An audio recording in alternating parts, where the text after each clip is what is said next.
Clasificación del cemento. En primer lugar debemos preguntarnos lo siguiente. ¿Cuáles son los componentes básicos del cemento? Ellos son silicato tricárcico, silicato dicárcico, aluminio tricárcico y ferrito aluminato tetracárcico. Es importante destacar que estos productos se forman en un horno debido a una serie de reacciones que ocurren a altas temperaturas, por lo general a unos 1500 grados centígrados, entre los elementos de la materia prima, constituidos principalmente por lima, silica, alumina y óxido de hierro. De hecho, en el proceso de manufacturación la materia prima seleccionada es molida hasta alcanzar un tamaño muy fino, y su proporción es definida de manera que la mezcla de los componentes finales ya enunciados tenga una composición deseada. Posteriormente, después de mezclada la materia prima, es suministrada dentro de un horno donde se convierte en clinker. Este se enfría y se le añade una pequeña cantidad de yeso, por lo general entre 3 y 5%.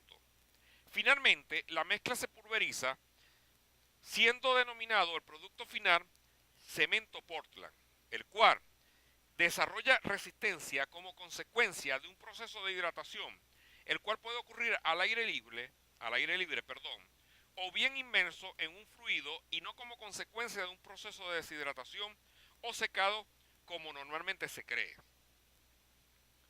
Seguidamente, el desarrollo de dureza es predecible, uniforme y relativamente rápido.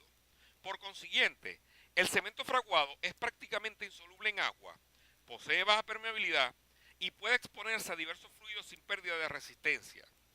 Es importante destacar que estos atributos son esenciales para mantener un aislamiento sonar en el pozo.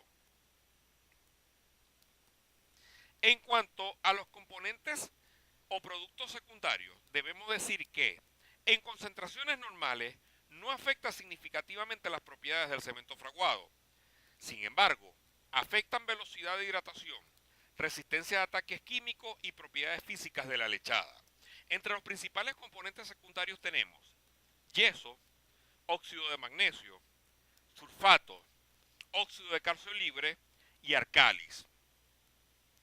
A continuación vemos una vista microscópica de los componentes del cemento, representándose con el color verde el aluminato tricárcico, con el color amarillo el ferrito aluminato tetracárcico, con el color rojo el silicato tricárcico y el azul agua el silicato dicárcico.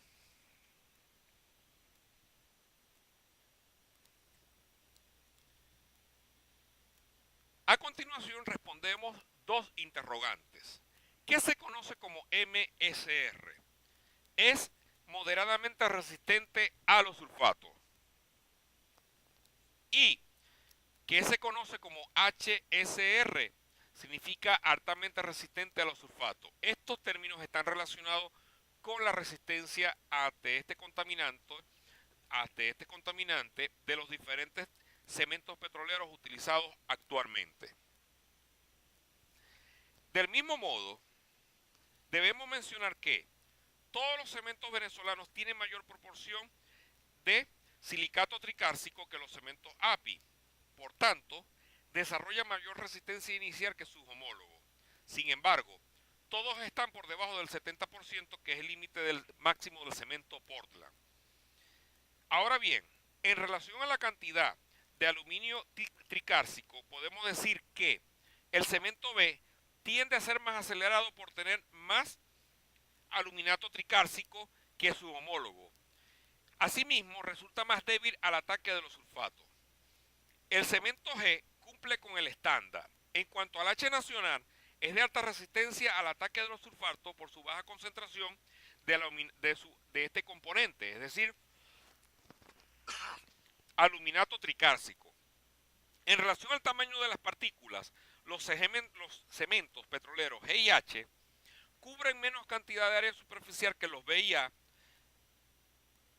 Por lo tanto, son granos más gruesos que requieren menos agua para alcanzar las propiedades de lechadas exigidas por API.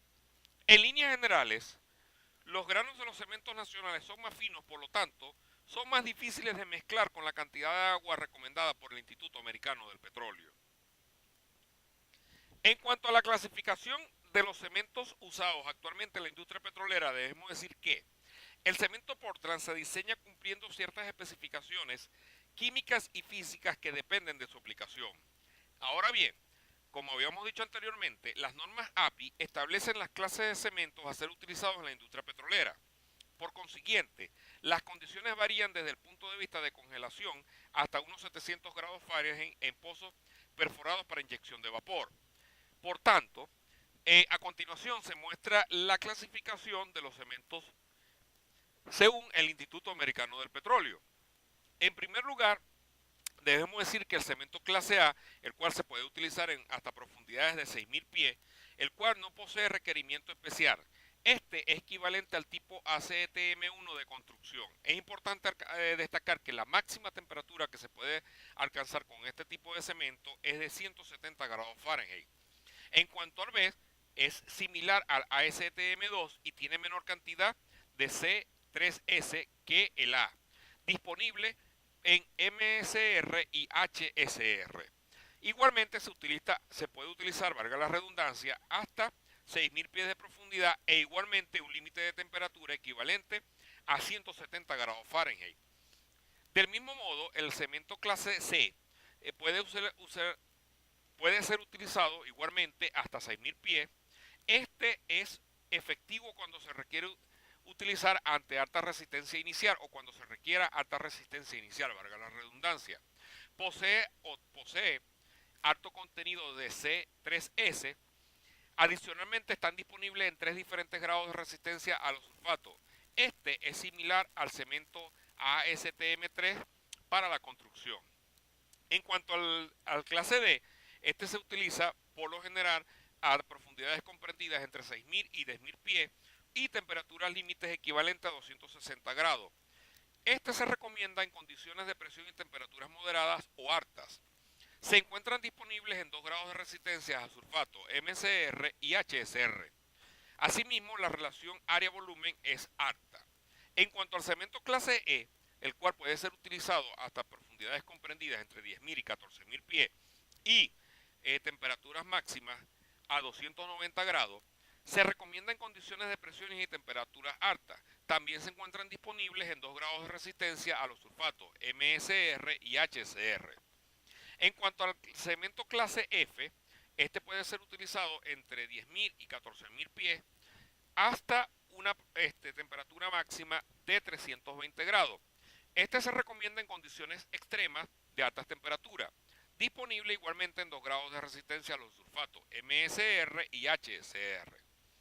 Es importante agregar que los cementos A, B y D y C son conocidos como cementos retardados, o estos tres últimos, perdón, lo que es E, F y D, valga la redundancia. Estos tres son conocidos como cementos retardados y tienen una cantidad reducida de reactivos de rápida hidratación. Es importante destacar que también podemos conseguirnos los cementos G y H, los cuales podemos utilizar hasta 8.000 pies de profundidad y temperaturas máximas de 200 grados en Fahrenheit, por supuesto.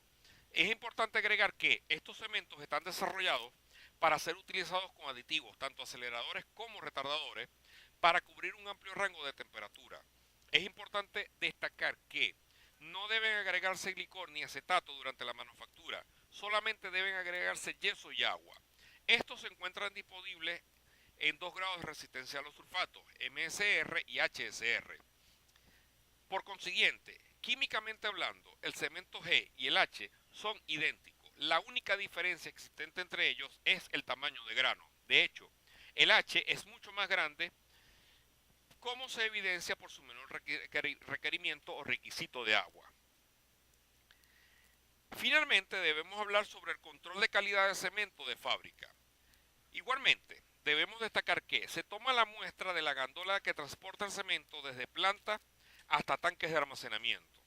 Igualmente, debe pedirse certificación de análisis físico y químicos del fabricante para ver si el cemento cumple con los requerimientos de un cemento tipo 1 según normas Covenin y ASTM.